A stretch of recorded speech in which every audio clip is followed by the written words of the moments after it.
So good morning, everyone. Welcome back to Trading Success with Cam Buchanan. And Cam, can you believe this is actually episode number 10? I just had to write that down. Time flies, hey Chris. It does. It does. Fantastic. Now It's we're going wearing well. jumpers. Yeah, Well, I you're know. not. I've got a long sleeve. Got long sleeves today. It is a bit chilly. Oh, that's good. Well, yeah, we're coming up to the middle of the year, and they tend to say go away in May, but the markets started to really pick up last week. So we reviewed last week. I think it was we were talking about, we did a 2-part series. Hope you enjoyed the 2-part series too last week. But we were talking about what this market was going to do, right? Because we're in that 2-day balance, and we talked about those balance rules, and we'll show you how those balance rules played out absolutely beautifully. And we did test those all-time highs. So yesterday, last week, the market was very, very bullish. Yeah. And, sometimes when you're in these bullish markets, a lot of the times you're looking for, this market can't keep going up. And you start to see all these signs where the market's creating all these, bullish signs, like we can't close gaps on the daily bars, and the market's in imbalance. And you'd expect that this market's going to pull back, but it's just not. There's no selling pressure coming in, and let's see if it's trying to come in this week. But in terms of news this week, we've got Nvidia results coming out on Thursday morning, and I don't remember. I think last time, or when we first started the podcast, I think Nvidia was reporting then as well. Yeah. When Nvidia reported, the market went ballistic. So they came up with some amazing earnings results, and then also their forecasts were just mind-boggling in terms of revenue because of the, their impact and their involvement with the AI sector, which seems to be really driving the NASDAQ index at the moment. So we got those results coming out Thursday morning. We got FOMC minutes coming out as well Thursday morning. Shouldn't have too much of an impact, those minutes, because the press conference and the statement's already been made. So it's just more about the complete process of that that FOMC announcement. And they didn't say that they were going to do anything in terms of interest rates at the moment. They're still monitoring everything. So there should be no surprises in that. But you never know, all right? You've always got to be cautious of red flag news. And then we've got Thursday night in Europe. So Thursday morning in the US markets, if you're trading the close, just be mindful that I think those Nvidia results came out after market last time. So they came out around 6 o'clock when we typically stop trading, because the volume just drops. So if you see a big spike after 6 o'clock, it's up or down. It's probably due to Nvidia's results, positive or negative, and how the market perceives that. So Thursday night we do have the European manufacturing news. So if you're trading the Euro Open, just be mindful of the Euro news. And then Thursday night, if you're trading the US Open or the pre-market, there's manufacturing news at 10:30. But that's about it. Manufacturing and services, PMI. That's about it regarding news. We're coming to the end of earnings season. I don't think there's many other big players reporting this week. I think there's a few tech players reporting. Most of it done. But I don't think there's anything major there, apart from Nvidia, really. So let's have a look at the charts, shall we, Chris? Yep, dive in. So let's go around and have a look, and I'll share my screen. All right. So this is the NQ daily chart. So you can see we broke all-time highs on Monday. Actually, we tested it on Thursday, and then the market kind of sold off on Friday. So the market just had this little pullback, but it's nothing major. it wasn't a big sell-off. It was just a typical pullback where the market's trying to rebalance. So let's see if we can continue breaking. We're not far from 19,000 now, which is up around these expansion levels, the 127 or the triple cluster up here. So 19,000, will we get there this week? By Thursday's news, we'll be there, or will we see a rejection at this level? So we've got above it, but I would just be, if you're trading the indexes, just if you start to see big sell-off candles, so if you see like the hourly bars, big red solid bars, then you want to see another one of those coming through with higher volume. If you see that type of a sell-off, then it's like, okay, we could get some really good short-term selling, but some really, hard, fast sells, I'd say. But I'd just be, long trades seem to be the go at the moment. If you can pick those, those reversals or continuation type trades, they're going to be, I think they're going to be the trades, particularly after the market's tried to reverse down, and then look to go long off those trades. I think we're still very bullish. You can see this uptrend this reversal and then into the uptrend is well and truly in swing. And if we review last week, if we look at this balance rules that we spoke about, so we had that 2-day balance there. And see how the market went down and tested the low, failed, right? So when it gets to the low, when you're in a balance like this, you want to see the market either do a few things. You either want to see the market break out and continue down, so you look for continuation to the downside, or reversal of this trend, or you look for the market to fake out and then go back the other way. And if it goes back the other way, it's likely going to go to the other side of the range, which it did. And then we closed out of the range, and then the market, once it gets out of the range, then you want to see if this was going to fake out. Now, the market never faked out, never came back in to the range, and then we just took off. So very, very bullish day on, what day was that? Wednesday. And then Thursday, we broke the all-time high. So we almost tested on Wednesday. Thursday, we broke it. And then Friday was a little bit of a, nothing much happening on Friday. And then Monday was a fairly strong day. So we've closed above the all-time highs now. And I think we're heading for that 19,000. And it looks like there's you'll notice that. I was going to say, it looks like there's a couple of support levels there as well. Like we spoke about 18,500 a while ago, but you've now got 18,500 and 18,600 as now potentially resistance turn support. Yeah, absolutely. Good pick up there. Definitely these highs now are acting as pivots. So I think that 18,500, 18,600 number is definitely a really strong support level now, because the market rejected off around that level. And what we look for is you look for strong rejection off those levels. If the market comes back into it and you get that strong rejection, then you're looking for the market to sell off that. But we never got that strong rejection. The market got through, came back and tested, and we've gone off that strong rejection area. So that's that 18,600 number. So that's a really good pickup. And where were we now? ES, the S&P 500 is, once again, it's broken all-time highs, and it's kind of trying to get it back above and hold it. But once again, the NQ and S&P tend to be fairly aligned at the moment, and look very bullish. Okay, but like I said, if you start to see some sell-off candles particularly on the hourly chart, if you see some big hourly moves, like some big red candles, and then the market shows continuation to the downside, then that could be the direction we could be going.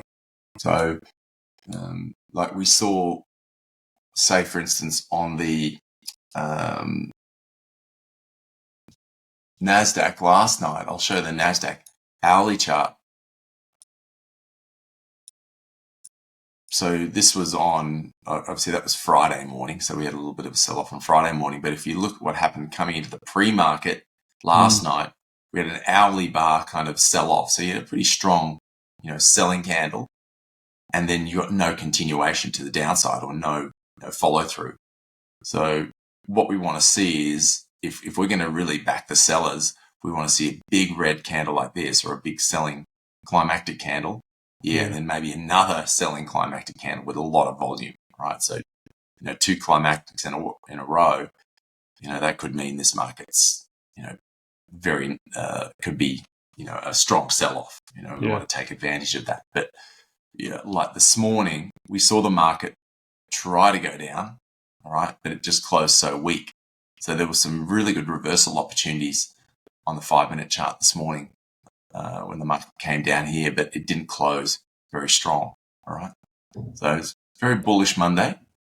If we look at the 60-minute chart on the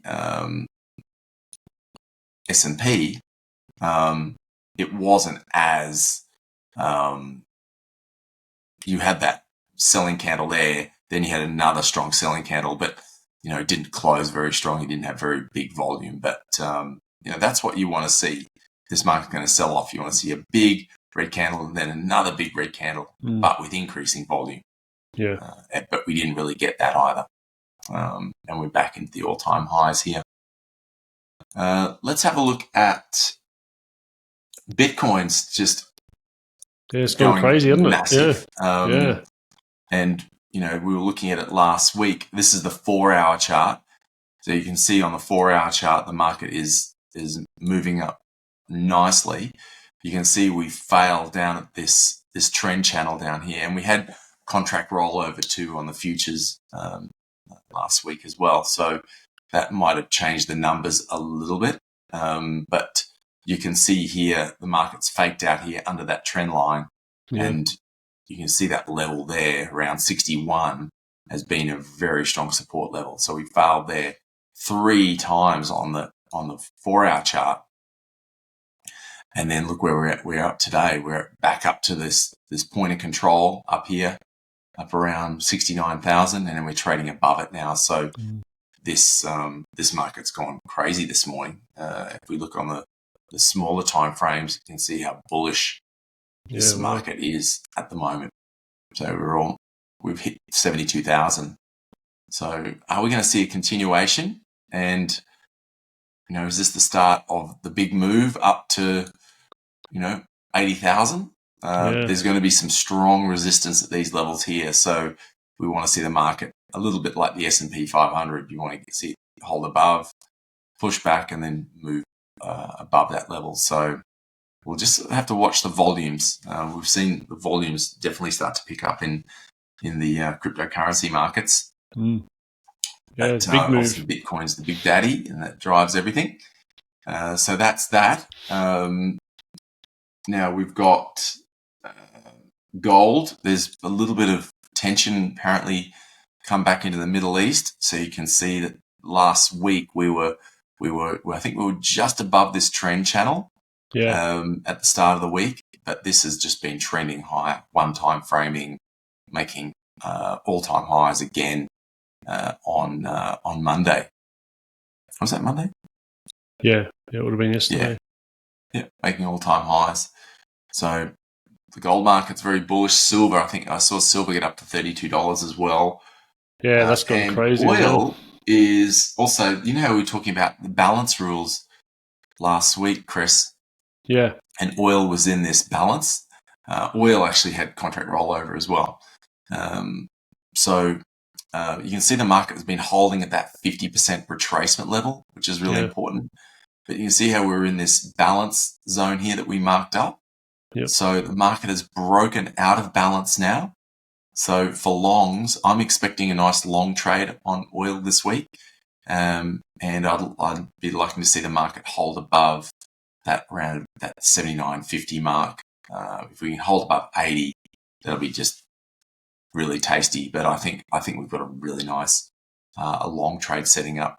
If you can hold like a micro type contract overnight, I think we could be in for a good trade. I probably won't. I'd probably go more short term on the first attempt, because we may break out and then pull back into this range and then go again. So I'd be watching the 4-hour chart. For me, I really want to see a 4-hour type of swing.